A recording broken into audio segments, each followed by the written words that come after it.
মাছ সেভাবে আসেনি, কিন্তু এই দেখুন একটা চিংড়া মাছ এসছে, দেখুন কত বড়।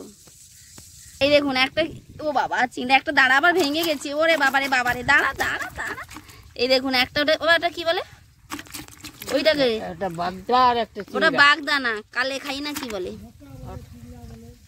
চিংড়া একটা আছে, জাপানি পুঁটি, আর কি কালি খাই না কি বলে, ওইটা এসছে দাঁড়ায়। যে দেখুন, এই যে দেখুন একটা দাঁড়া এসছে দেখুন। পুকুরে যে এই যে মাছ ধরেছিলাম তখন তো দেখেছো, এই যে এখন কেটে নেবো। এই দেখো গলদা চিংড়ি, এই যে কেটে নেবো। কেটে নিয়ে একটা সুন্দর রেসিপি বানাবো। তোমরা শেষ পর্যন্ত ভিডিওটাকে দেখতে থাকো। এটা আমার দাদু ভাইয়ের জন্য ভেজে নেব। এইটা পুঁটি মাছ, এইটা জাপানি পুঁটি। এই চিংড়ি মাছের এই যে দাঁড়াগুলোকে ভাজা খেতে খুবই ভালো লাগে।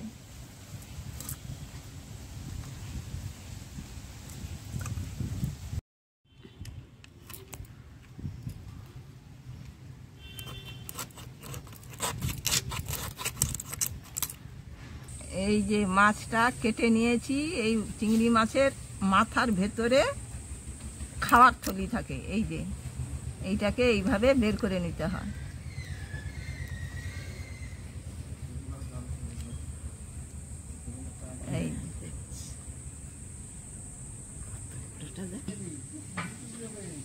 এই যে খাওয়ার থলিটা দেখেছো কত বড়, এইটা হচ্ছে ফেলে দিতে হয়।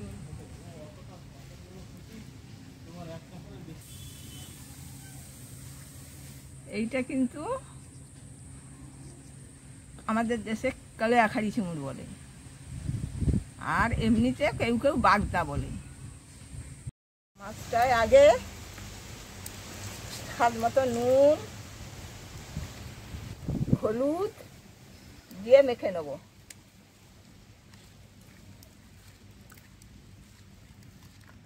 সরষে তেল দিয়ে দিচ্ছি কড়ার মধ্যে, দাঁড়াগুলো ভেজে নেব। দাঁড়াগুলো ভাজা হয়ে গেছে, আমি এবারে তুলে নিচ্ছি। মাছগুলো ভেজে নেব। এগুলো কিন্তু চাষ করা চিংড়ি নয় বন্ধুরা, এগুলো পুকুরের চিংড়ি। দেখলে তো পুকুর সাথেই ধরলাম, খুব টেস্ট।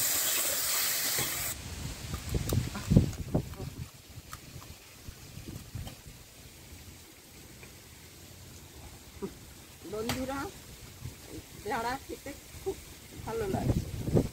চিংড়ি মাছগুলো ভেজে নিয়েছি, এবারে তুলে নিয়েছি।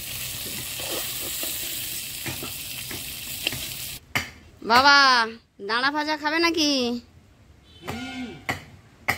আসো। আলুগুলো ভেজে নেব। শুকনো লঙ্কা দিচ্ছি প্রথমে, গোটা গরম মশলা দিচ্ছি, রসুন বাটা দিয়ে দিচ্ছি, পেঁয়াজ বাটা দিলাম, এবারে আদা বাটাটা দিয়ে দিচ্ছি, রাখা টমেটোটা দিয়ে দিচ্ছি। এই যে 1 চামচ মতো লঙ্কা দিলাম, হলুদ দিলাম, মতো নুন দিয়ে দিলাম। মশলাগুলো ভাজা হয়ে গেছে, এবারে ভেজে রাখা আলু এবং মাছ, চিংড়ি মাছগুলো ঢেলে দিলাম, দিয়ে একসঙ্গে ভালো করে কষিয়ে নেব।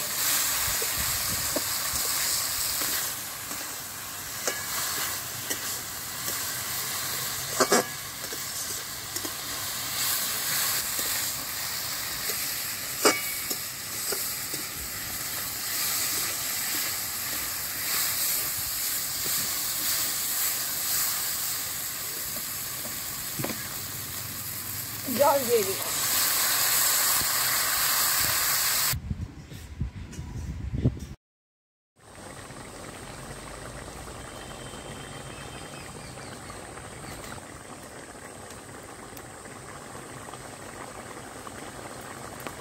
এবারে হয়ে গেছে, আমি নামিয়ে নেবো। এবারে